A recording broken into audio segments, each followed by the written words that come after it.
حدیث کا فیصلہ ہے، محدثین کا فیصلہ ہے، صرف فیصلہ نہیں، میرا آپ کا، ہم سب مسلمانوں کا ایمان بھی یہی ہے کہ نبی پاک علیہ السلام کی اتباع کے بغیر چارہ نہیں، گزارا نہیں۔ لیکن افسوس یہ ہے کہ ہم بہت سارے کاموں میں ہم کیا کہتے ہیں، کوئی نہیں یار، سنت ہی تو ہے نا، کوئی ضروری تو نہیں ہے، کوئی لازمی تو نہیں ہے، بس سنت ہی تو ہے۔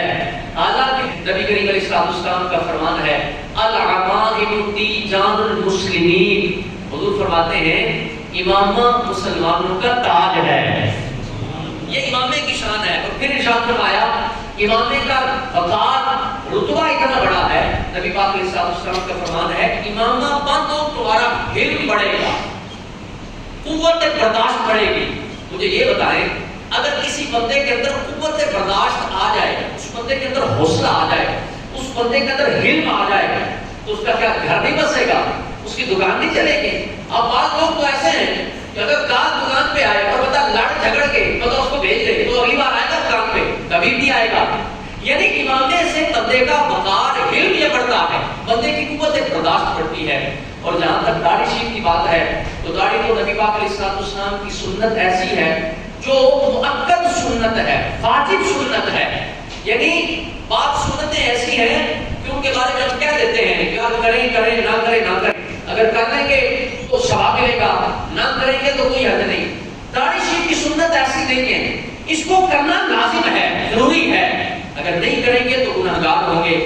یہ نبی پاک علیہ السلام کے امتیوں کا، حضور سے محبت کرنے والوں کا، حضور کے غلاموں کا یہ رویہ نہیں، یہ روش نہیں، یہ طریقہ نہیں کہ پیار تو حضور سے کرے، کرنا تو حضور کا پڑے لیکن بات کسی اور کی کرے۔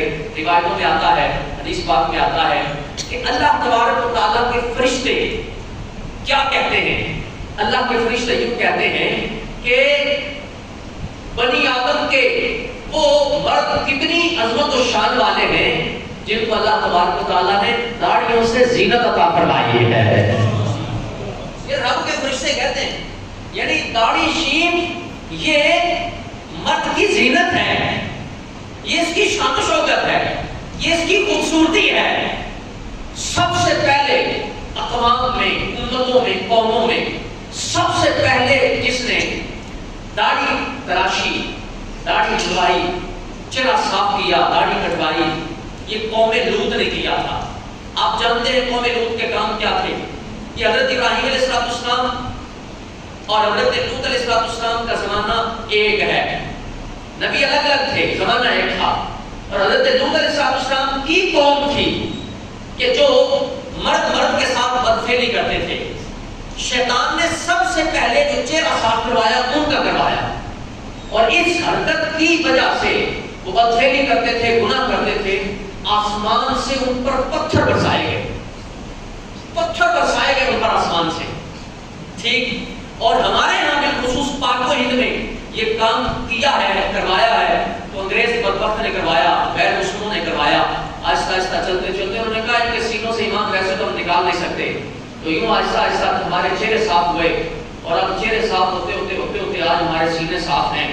اس وقت مسلمان کا ایمان، اس کا سینہ ایمان سے کتنا لبریز ہے یہ میں اور آپ اچھے طریقے سے جانتے ہیں، یہ ہم اچھے طریقے سے واقف ہیں کہ اس وقت ایمان، دل، ہمارے قلب و جگر میں ایمان اور اسلام کتنا سمایا ہوا ہے۔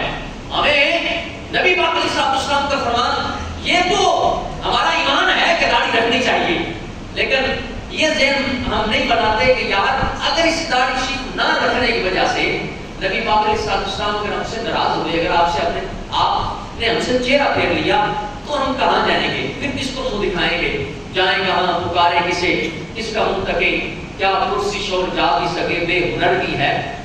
مجوسیوں نے، ایرانیوں نے اس وقت جو بادشاہ تھا، نبی پاک علیہ السلام نے حضرت عبداللہ بن حذافہ کے ذریعے آپ نے خط بھیجا، اس ظالم بدبخت نے جو اس وقت بادشاہ تھا، اس نے اس خط کو معاذ اللہ جو نامہ مبارک تھا، خط مبارک تھا، اس نے اس کو پھاڑ دیا بڑے نازیبا اور گستاخی والے الفاظ بول کر، اور پھر اپنے بندے بھیجے کہ جاؤ جا کے مسلمانوں کو دیکھو اور ان کے نبی کو دیکھو۔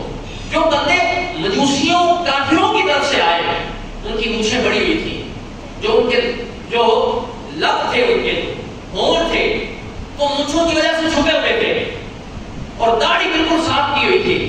جب نبی پاک علیہ السلام کے سامنے آئے تو حضور نے چہرہ پھیر لیا. وہ کافر تھے, انہوں نے چہرہ صاف کیا ہوا تھا. مجھے بتائیں اگر قبر میں یا حشر میں معاذ اللہ اگر نبی پاک علیہ السلام ہم سے چہرہ پھیر لیں ہمارا چہرہ صاف ہونے کی وجہ سے, تو ہم کدھر جائیں گے؟ حالانکہ ہمارا تو حضور کے بغیر چارہ ہی نہیں, گزارا ہی نہیں. اگر رب کی بارگاہ میں بھی کچھ پذیرائی ملے گی تو حضور کی وجہ سے ملے گی. قرآن شاہد ہے, حدیثیں شاہد ہیں. نبی پاک علیہ السلام کا فرمان ہے اپنی مونچھیں پست کرو, داڑھی کو معافی دو, اپنی داڑھی بڑھاؤ. کسی بھی کتاب میں یہ نہیں لکھا کہ داڑھی کاٹیں یا داڑھی تراشی. کہاں لکھا ہے؟ کوئی عالم نہیں بتاتا, کوئی ولی نہیں بتاتا, کسی نبی نے یہ نہیں فرمایا, کوئی ہسٹری یہ نہیں کہتی کہ جناب داڑھی کو کٹوانا چاہیے, صاف کرنا چاہیے. لیکن افسوس کی بات یہ ہے کہ ہم وہ مسلمان ہیں کہ ہمارے سامنے اس معاملے میں ہم جو غلطی کرتے ہیں, اس معاملے میں ایک غلطی تو ہم یہ کرتے ہیں کہ ہونا تو یہ چاہیے کہ کام کرنا نہ کرنا جدا کا نمبر ہے, کرنا چاہیے, اچھی بات ہے, لازمی بات ہے, اس کے بغیر چارہ نہیں, گزارا نہیں. لیکن ہمارا جرم یہ ہے ایک تو ہم کام نہیں کرتے, عمل نہیں کرتے, اور دوسرا پھر ہم سینہ زوری کرتے ہوئے یہ کہتے ہیں ڈاکٹر اقبال کی کون سی داڑھی تھی, وہ بھی تو اتنا بڑا شاعر ہے, اس کو بھی تو علامہ اقبال کہتے ہیں. میں نے کہا بڑی بات ہے یار, اس دلیل دینے کے لیے نبی پاک علیہ السلام تو تمہیں نظر نہ آئے, حضرت صدیق اکبر تو نظر نہ آئے, حضرت فاروق اعظم نظر نہ آئے, حضرت عثمان غنی نظر نہ آئے, حضرت مولا علی نظر نہ آئے, عبد الرحمن بن عوف کی ہسٹری نظر نہ آئی, حضرت ابو ہریرہ کی طرف توجہ نہ گئی, حضرت امام حسن, حضرت امام حسین رضی اللہ تعالیٰ عنہ ان کی طرف دھیان نہ گیا, دادری ہنبیری, حضرت بابا فرید, حضرت خواجہ غریب نواز, حضرت غوث پاک, یہ جتنی عظیم ترین ہستیاں ہیں کسی کی طرف کوئی توجہ نہ گئی, صرف نظر آئے تو حضرت آپ کو ڈاکٹر اقبال صاحب نظر آئے. یہ نہیں یہ ہمارا بہانہ ہے, انہوں نے کون سی داڑھی رکھی تھی. انہیں ڈاکٹر اقبال صاحب سے منسوب ایک واقعہ علماء نے اپنی کتابوں میں اپنے بیانات میں ذکر کیا ہے. وہ واقعہ یہ ہے, ایک بار ایسا ہوا ایران کے کسی علاقے میں, یہی ڈاکٹر اقبال صاحب, ماجرا یہ ہوا یہ کسی کمرے میں بیٹھے کسی سے داڑھی صاف کروا رہے تھے, چہرہ صاف کروا رہے تھے. بھائی مینٹور وہ تو نہیں ہے, رہبر وہ تو نہیں ہے, مبتلا وہ تو نہیں ہے, ہم برا نہیں کہہ رہے ڈاکٹر اقبال صاحب کو, یہ ان کا معاملہ ان کے ساتھ ہے. لیکن میرے اور آپ کے لیے جو پیشوائی کی حیثیت ہے وہ ولیوں کی ہے جن کا ذکر قرآن میں موجود ہے. وہ نبی پاک علیہ السلام کی ہے جن کا ذکر قرآن میں ہے. وہ صحابہ کرام ہیں جن کا ذکر قرآن حدیث میں ہے. وہ اہل بیت کرام ہیں جن کا ذکر قرآن حدیث میں ہے. وہ میرے لیے پیشوا ہے, وہ میرے لیے مبتلا ہے, وہ میرے لیے رہبر ہے. نہ یہ کہ میں اپنا جناب جہاں میرا جناب وہ الو سیدھا ہو رہا ہے, یہاں مجھے زیادہ سمجھ آ رہی ہے, یہ میری ذوق اور میرے شوق کے زیادہ مطابق ہے, تو میں کہہ دیتا ہوں کہ جناب انہوں نے کون سی داڑھی رکھی ہوئی تھی. یہی ڈاکٹر اقبال صاحب ایک جگہ بیٹھے ہوئے تھے اور کوئی ایک شخص ان کی داڑھی کو تراش کر رہا تھا, کاٹ رہا تھا. ایک درویش آدمی جیسے کمرے میں داخل ہوئے, دروازے میں کھڑے ہوئے تو آپ نے بڑے غور سے دیکھنا شروع کیا. ظاہر ہے اللہ والے جب کہیں معاملہ ہوتا ہے تو برداشت کہاں ہوتا ہے, یہ لوگوں کی شان ہے, یہ برداشت کر لیتے ہیں, اللہ والوں کی شان نہیں. وہ جب دیکھتے ہیں تو وہ جتنا تک کھانا کر سکتے ہیں وہ منع کرتے ہیں.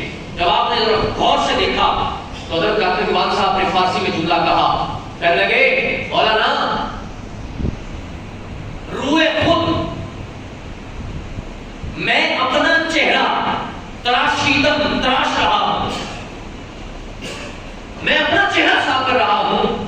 کسیرانہ دل خراشیدم, میں اپنا چہرہ صاف کر رہا ہوں, کسی کا دل تو نہیں چھیل رہا.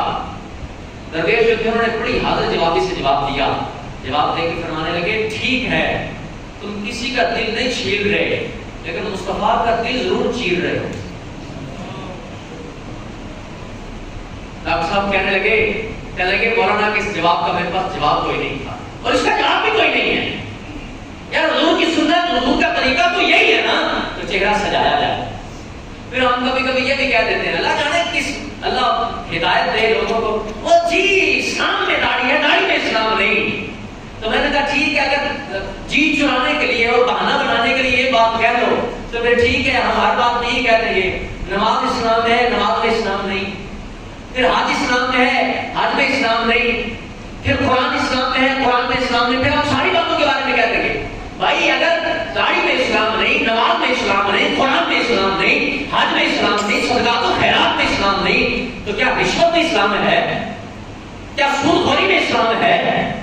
کیا ظلم و ستم میں اسلام ہے؟ کیا کرپشن میں اسلام ہے؟ کیوں ہم نے کسی اور دروازے کو تھاما ہوا ہے؟ کیوں ہم کسی اور کے قدموں میں لوٹ پوٹ ہو رہے ہیں؟ نہیں، مسلمان ہمیں کامیابی، کامرانی، نجات اگر ملنی ہے تو مصطفیٰ کریم علیہ السلام کی در دولت پر ملنی ہے. یہاں آئیں گے تو بات بنے گی. کیوں آپ اصل ہمارا پورے کا پورا سسٹم تبدیل ہو گیا، پورے کا پورا معاشرہ والد صاحب بھی قبول نہیں کر رہا بیٹا داڑھی رکھے، کیونکہ والد صاحب کا غلام خود اپنا ذہن نہیں بن رہا. اور 60 سال کی عمر میں ریٹائر ہونے کے بعد مجھے بتائیں کون سی روایت آپ کو سمجھ آ جاتی ہے کہ آپ داڑھی شریف سجا لیتے ہیں؟ سجانا ثواب ہے، میں انکار نہیں کر رہا اس بات کا، لیکن اس کا مطلب ہے 60 سال کی عمر میں آپ کو سمجھ آئی کہ یار داڑھی رکھنی چاہیے. تو بھائی 30 سال کی عمر میں سمجھ کیوں نہ آئی؟